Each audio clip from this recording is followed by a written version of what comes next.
తెలంగాణ మాజీ మంత్రి BRS working president కేటీఆర్కు ఈ కార్ రేస్ నిర్వహణకు సంబంధించిన కేసులో ఊహించని ఎదురుదెబ్బ తగిలింది.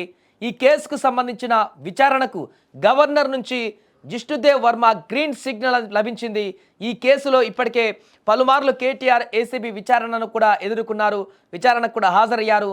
ఫార్ములా ఈ కార్ రేసింగ్లో 54.88 కోట్ల నిధుల దుర్వినియోగం జరిగినట్టుగా కూడా ఆరోపణలు ఉన్నాయి. ఈ కేసులో కేటీఆర్ను విచారించేందుకు సెప్టెంబర్ 9న రాజ్భవన్కు ఏసీబీ ఫైల్ పంపింది. అప్పటి నుంచి ఈ ఫైల్ పెండింగ్లో ఉంది. అయితే రాష్ట్రపతి కార్యాలయం నుంచి న్యాయ నిపుణుల సలహా తీసుకున్న అనంతరం గవర్నర్ గురువారం ఉదయం కేటీఆర్పై విచారణకు అనుమతిస్తున్నట్లుగా ఫైలుపై సంతకం చేశారు.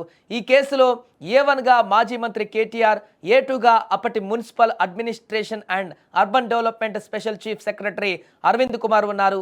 రాష్ట్రంలో ప్రభుత్వ పదవిలో ఉన్న లేదా మాజీ ప్రజాప్రతినిధులపైన విచారణ చేపట్టడానికి మరియు ఛార్జ్షీట్ దాఖలు చేయడానికి గవర్నర్ అనుమతి తప్పనిసరి. ఈ నేపథ్యంలోనే కేటీఆర్, అరవింద్ కుమార్లపైన ఛార్జ్షీట్ వేసేందుకు రాష్ట్ర గవర్నర్ తాజాగా గ్రీన్ సిగ్నల్ జారీ చేశారు.